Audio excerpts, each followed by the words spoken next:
ይህ የአሜሪካ ድምፅ ራዲዮ ጣቢያ ነው።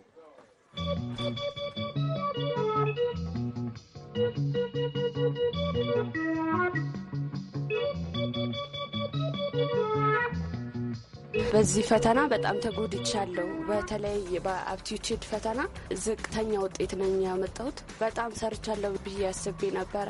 ደግሞ በእኔ ብቻ አይደለም፣ ብዙ ተማሪዎች ናቸው እንደሱ ውጤት ያመጡት። ከዘንድሮ የሁለተኛ ደረጃ ትምህርት ቤት መልቀቂያ ብሔራዊ ፈተና ተፈታኞች አንዷ ኮሆብ ካሳይ ነች ከአዲግራት። ከተፈተኑት ተማሪዎች የ5000 ተማሪ ያህል ውጤት ችግር እንዳለበት ገምተናል። ይህም ግምት እንግዲህ ተማሪዎች በሶስት ትምህርቶች በአንድ ወይ በሁለት ወይ በሶስት ከፍተኛ ውጤት ያመጡበት ሁኔታ አለ። ይሄ ከሌሎች ትምህርት ካስመዘገቡት ውጤት በጣም ተቃራኒ በሆነ ሁኔታ ውስጥ መታየቱን ነው እኛ የታዘብነው። የኦሮሚያ ክልል ትምህርት ቢሮ ኃላፊ ዶክተር ቶላ በሪሶ ናቸው። ለምሳሌ የተጨበጠ የተገኘውን የአፕቲቲዩድ ፈተና ማንም ያበላሸው ማንም እንደ ትምህርት ኤጀንሲ ይቅርታ ጠይቀናል።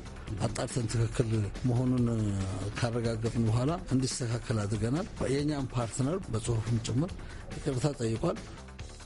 እኚህኛው ደግሞ ለቅሬታዎቹ ምላሽ የሰጡት በትምህርት ሚኒስቴር የብሔራዊ ፈተናዎች ድርጅት የአገር አቀፍ ትምህርት ምዘናና ፈተናዎች ዋና ዲሬክተር አቶ አርአያ ገብረ እግዚአብሔር ናቸው። ከድሬዳዋ ከኦሮሚያና ከትግራይ ክልሎች የደረሱትን ቅሬታዎች ተከትሎ ሙሉ ዝርዝሩ በዕለቱ አብይ ርዕስ ይቀርባል።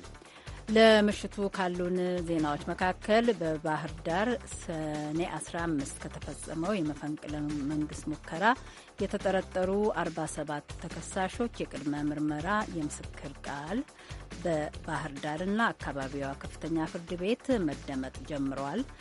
ዩናይትድ ስቴትስ በከባድ የሰብአዊ መብት ረገጣ የተወነጀሉ የቀድሞ የሱዳን ብሔራዊ ደህንነት ኃላፊ ላይ የቪዛ እገዳ ጥላለች የሚለውና ሌሎችም አሉ።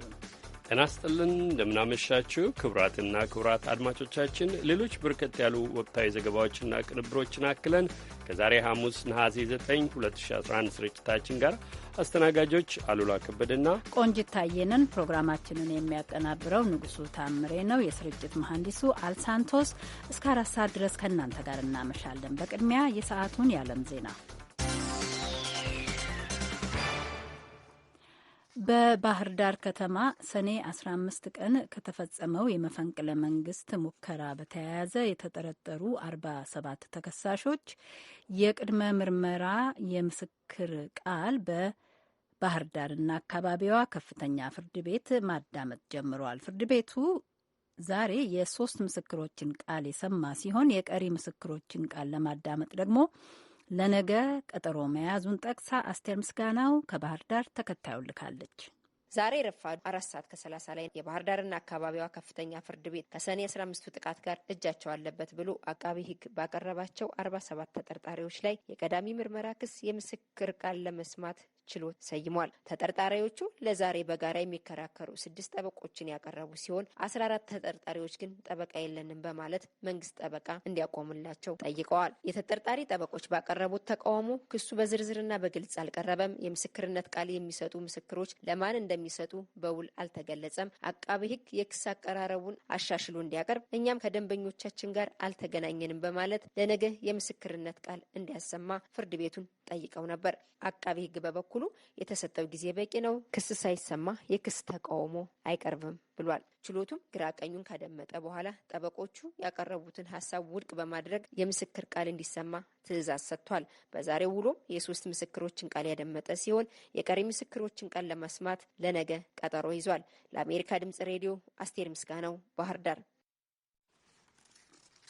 አስቴር እናመሰግናለን። የዩናይትድ ስቴትስ በከባድ የሰብአዊ መብት ረገጣዎች የተወነጀሉትን የቀድሞ የሱዳን የብሔራዊ ደህንነትና የጸጥታ አገልግሎቶች ኃላፊ የቪዛ እገዳ እንደጣለችባቸው ተነገረ። የዩናይትድ ስቴትስ የውጭ ጉዳይ ሚኒስቴር ዛሬ ረቡዕ የቪዛ እገዳ እርምጃውን ይፋ ባደረገበት መግለጫው ሳላህ አብደላ ሞሐመድ ሳለህ በጸጥታ አገልግሎት ኃላፊነት ዘመናቸው ሰዎችን በማሰቃየት ተግባር ስለመሳተፋቸው የሚታመን መረጃ አግኝተናል ብሏል። ሳላህ ጎሽ ተብለውም የሚጠሩት የ63 ዓመቱ የቀድሞ የሱዳን የመንግስት ደህንነት ኃላፊው የቀድሞውን ፕሬዚደንት በሽርን ከስልጣን መወገድ ተከትሎ ባለፈው ሚያዝያ ወር ስልጣናቸውን ራሳቸው መልቀቃቸውን የተመለከተው ለ40 ዓመታት ገደማ በሱዳን የጸጥታ ኃይል ውስጥ የሰሩት ሳላህ ጎሽ ኦመር አልበሽር ስልጣን እንዲለቁ ግፊት በማድረግ የታገሉ ተቃዋሚ ሰልፈኞች ላይ ጥቃት እንዲፈጸም በማነሳሳትና በግድያ ወንጀል ተጠያቂ ሆነዋል። ዩናይትድ ስቴትስ የጣለችው የቪዛ እገዳም ሳለህ ከነ ቤተሰባቸው አሜሪካ እንዳይደርሱ ወይም እንዳይገቡ የሚከለክል ነው።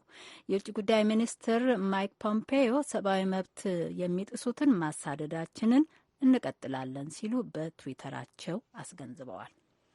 የጣሊያን መንግስት ፍልሰተኛ የያዙ መርከቦች ወደቡ እንዳይደርሱ ያወጣውን ክልከላ ፍርድ ቤት እግድ መጣሉን ተከትሎ ፍልሰተኞች ከሜዲትራኒያን ባህር አውጥታ ያሳፈረችው የስፓኝ ምድር መርከብ ወደ ላምፔዱሳ ወደብ እያመራች መሆኗ ተገለጠ። ኦፕን አርምስ የተባለውና በዚሁ ስም በሚጠራ ግብረሰናይ ድርጅት የሚንቀሳቀስ የፍልሰተኛ ነፍስ አድን መርከብ 147 ፍልሰተኞችን ጭኖ ለ2 ሳምንታት ያህል ባህሩ ላይ ሲዋልል ቆይቷል። ኦፕን አርምስ ባወጣው በዚህ መግለጫ እንዳለው የኢጣሊያን ዳኛ ዛሬ በወሰኑት ውሳኔ የአገር አስተዳደር ማቴዎ ሲልቪኒ መርከቡ ወደባችን እንዳይደርስ ብለው ያስተላለፉት ትዕዛዝ ዓለም አቀፍ ሕግን የጣሰ ነው ብለውታል። ሳልቪኒ ይግባኝ እንደሚሉ አስታውቀዋል። ነገር ግን በይግባኙ ምክንያት መርከቡ ላምፔዱሳ መቆም ይችል ወይም አይችል እንደሆን ለጊዜው አልታወቀም። ይህ በእንዲህ እንዳለ ድንበር የለሽ ሐኪሞችና ኤስኦኤስ ሜዲትራኒያን የተባሉት ግብረሰናይ ድርጅቶች የሚንቀሳቀሰው ኦሽን ቫይኪንግ የተባለውና የሚበዙት ሱዳናውያን ወጣቶች የሆኑበት 356 ፍልሰተኞችን ያሳፈረው መርከብ ማረፊያ ወደብ እየፈለገ ነው። አድማጮች ዜናው የሚተላለፍላችሁ ዋሽንግተን ዲሲ ከሚገኘው የአሜሪካ ድምጽ ራዲዮ ጣቢያ የአማርኛ አገልግሎት ነው። የዩናይትድ ስቴትስ የመድኃኒት ቁጥጥር ባለስልጣናት ለአንድ አዲስ የተሰራ የቲቢ መድኃኒት ጥቅም ላይ እንዲውል ፈቃድ መስጠታቸው ተነገረ። መድኃኒቱ ከሌሎች 2 መድኃኒቶች ጋር ሆኖ ሲወሰድ ከፍተኛ የሆነ ፍቱንነት እንዳለው ተረጋግጦ ነው ጥቅም ላይ እንዲውል ፈቃድ የተሰጠው ተብሏል።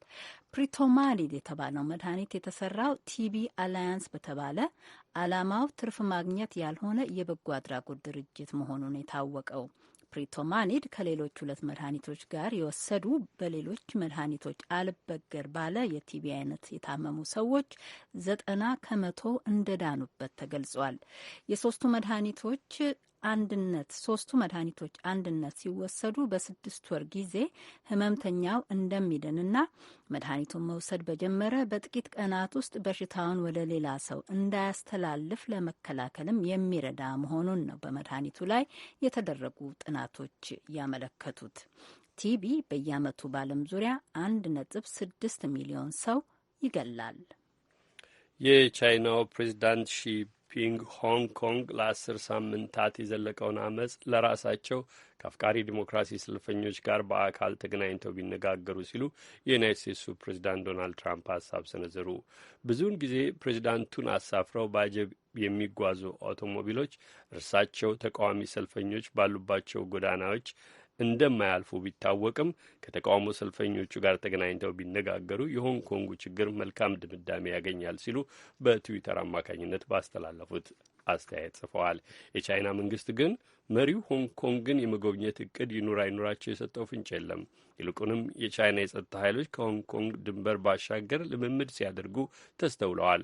ወደ ግዛቲቱ ግን አልተንቀሳቀሱም። ዛሬ በለንደን የቻይና አምባሳደር ሀገራችን ተቃውሞ ሲባባስ ዝም ብላ አትመለከትም፣ ሁኔታው ከቁጥጥር ውጭ ከሆነ በአስቸኳይ ለማቆም ዝግጁ ነን ሲሉም አስጠንቅቀዋል። በመጨረሻም በሚቀጥለው የአውሮፓውያን ዓመት በዓለም አቀፍ ደረጃ የምጣኔ ሀብት እንቅስቃሴ መዳከም እንደሚከሰት ዋና ዋና ጠቋሚዎች መተንበያቸውን ተከትሎ ትናንት የዩናይትድ ስቴትስ የአክሲዮን ዋጋዎች አሽቆልቁለው ውለዋል። በኒውዮርክ የአክሲዮን ገበያ የሚናገዱ የ30 ትላልቅ ኩባንያዎችን ክንዋኔ የሚከታተለው ዳው ጆንስ ኢንዱስትሪያል አቨሬጅ በ800 ነጥብ ማለትም በ3 ከመቶ ሲቀንስ ስታንዳርድ ኤንድ ፑርስ እና ናዝዳክ ሰንጠረዦችም ተመሳሳይ የዋጋ ማሽቆልቆል መዝግበዋል። ትናንት ዋና ዋናዎቹ የአውሮፓ ገበያ ዋጋ ሰንጠረዦችም እንደዚሁ በከባዱ ቀንሰው መዋላቸው ነው የተነገረው። አድማጮች፣ ለሰዓቱ ያለን ዜና በዚሁ ያበቃል።